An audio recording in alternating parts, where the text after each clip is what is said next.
teman-teman detektif, pernah kepikiran gak sih, kenapa ya setiap orang itu beda-beda? Ini tuh salah satu misteri paling besar di dunia loh. Nah, hari ini kita akan jadi detektif super dan bareng-bareng memecahkan misteri perilaku manusia dalam sebuah petualangan yang seru banget. Coba dilihat, sama kan pertanyaannya? Kamu pasti pernah penasaran. Kenalan dulu yuk, ini teman baru kita, Detektif Alia. Dia juga lagi mikirin hal yang sama. Kenapa ya temennya, si Ali, jago banget main bola, tapi Fatima lebih suka dan jago menggambar? Atau kenapa ada orang yang sabar banget, sementara yang lain gampang marah? Yuk kita bantu Alia pecahkan kasus pertamanya, misteri perbedaan manusia. Tempuh aja buat memecahkan misteri sebesar ini. Alia nggak datang dengan tangan kosong dong. Dia bawa tas peralatan detektifnya yang isinya super canggih. Di dalamnya ada alat-alat rahasia yang biasa dipakai para ilmuwan buat ngertiin tingkah laku manusia. Udah siap lihat isinya? Oke, Alia buka tasnya. Dan dia keluarin alat yang pertama. Wow, keren banget nih. Ini namanya pencari pola. Nah, kalau kata para ilmuwan, alat ini disebut metode korelasional. Tugasnya mencari hubungan atau pola antara dua hal yang kelihatannya beda. Gini cara kerjanya. Si pencari pola ini bantu kita buat lihat, kalau satu hal terjadi, kok hal yang lain kayaknya ikutan terjadi juga ya? Tapi ada yang penting banget nih buat diingat. Alat ini cuma nunjukin adanya hubungan ya, bukan berarti dia kasih tahu apa penyebabnya. Ibaratnya nih, kamu nemuin jejak sepatu sama bekas ban sepeda di tempat yang sama. Keduanya memang ada di situ, tapi kita kan belum tentu tahu kalau yang naikin sepeda itu ya yang punya jejak sepatu tadi. Nah, si pencari pola ini bisa nemuin dua jenis jejak utama. Coba lihat deh, ada yang namanya pola positif. Ini tuh kalau dua-duanya gerak ke arah yang sama. Misalnya, makin sering kita latihan main game, ya makin jago mainnya. Sama-sama naik kan? Terus ada juga pola negatif. Ini kebalikannya. Misalnya, makin banyak waktu buat main, waktu buat belajarnya jadi makin sedikit. Satunya naik, satunya malah turun. Lihat deh grafik ini. Ini bukan main-main loh. Ini hasil penelitian beneran. Para ilmuwan nemuin pola, kalau makin sering seseorang main video game yang ada kekerasannya, perilaku agresifnya jadi meningkat. Nah, ini pola positif.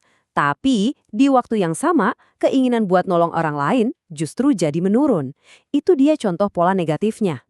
Ternyata ya, teknik mencari pola ini udah ada dari dulu banget loh. Di dalam Al-Quran ada perintah buat kita jangan dekati zina. Perhatiin deh, bukan cuma dilarang melakukannya, tapi kita juga disuruh menjauhi jalan-jalan atau pola-pola yang bisa mengarah ke sana. Wah, ini kan persis kayak cara kerja si pencari pola. Kita kenali hubungannya, terus kita hindari kalau itu bisa bawa ke hal yang nggak baik. Oke, lanjut ke alat berikutnya. Alia ngeluarin alat kedua dari tasnya. Wah, sebuah toa. Ini dia si penanya ulung. Atau kalau kata ilmuwan, namanya metode survei. Alat ini berguna banget buat ngumpulin petunjuk dari banyak orang sekaligus. Pakai penanya ulung ini gampang banget. Pertama, kita siapin dulu pertanyaan-pertanyaan yang cerdas.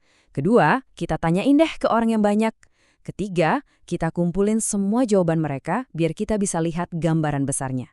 Makin banyak jawaban, petunjuk yang kita dapat juga makin jelas. Alat ini juga ternyata udah dipakai sama ulama-ulama hebat zaman dulu. Contohnya Imam Syafi'i. Beliau pakai metode survei ini loh. Beliau bertanya ke banyak perempuan untuk mencari tahu rata-rata lamanya masa haid. Dari jawaban-jawaban itu, beliau bisa bikin kesimpulan umum yang akhirnya sangat membantu banyak orang dalam urusan fikih. Keren banget kan? Nah, salah satu contoh survei modern yang seru itu tes IQ. Coba deh perhatiin gambar di layar. Ini salah satu soalnya. Tugas kamu adalah nemuin gambar mana yang pas buat ngelengkapin pola yang kosong. Dengan ngumpulin jawaban dari banyak orang, para ilmuwan jadi bisa paham berbagai cara orang berpikir. Kamu tahu nggak jawabannya yang mana? Oke, Detektif Alia kayaknya masih punya satu alat terakhir di tasnya. Dia ngeluarin sebuah kaca pembesar super. Wah, alat ini bukan buat lihat banyak hal, tapi justru buat lihat satu hal dengan sangat detail. Nama kerennya adalah studi kasus. Beda banget sama si penanya ulung yang nanya ke banyak orang. Kaca pembesar super ini fokusnya cuma ke satu orang atau satu cerita aja. Jadi kayak kita baca buku biografi tebal tentang seseorang gitu. Kita pelajari semua detail hidupnya buat dapat pelajaran yang super berharga. Al-Quran itu ngasih kita banyak banget contoh studi kasus yang luar biasa.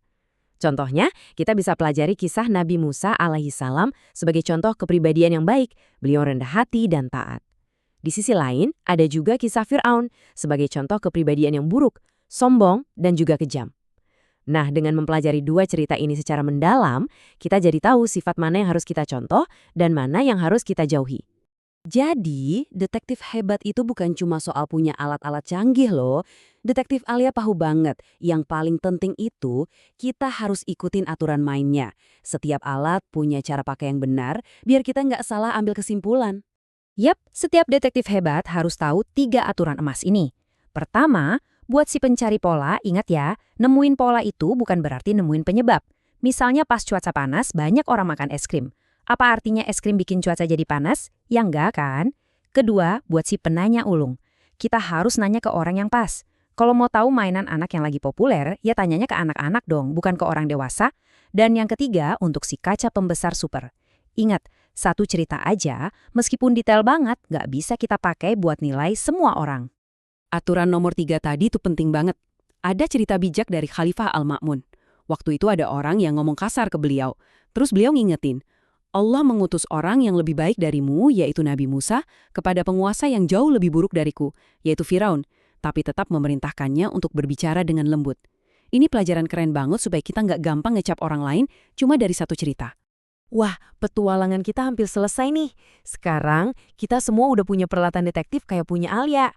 Ada si pencari pola buat lihat hubungan, si penanya ulung buat nanya-nanya ke banyak orang, dan si kaca pembesar super buat mempelajari satu cerita sampai mendalam. Dengan semua peralatan canggih ini, petualanganmu sebagai detektif periaku baru aja dimulai. Jadi coba deh lihat sekelilingmu. Misteri apa ya yang pengen kamu pecahkan pertama kali? Mungkin kamu penasaran kenapa ayahmu suka banget kopi, atau kenapa kucingmu lebih suka tidur di dalam kardus.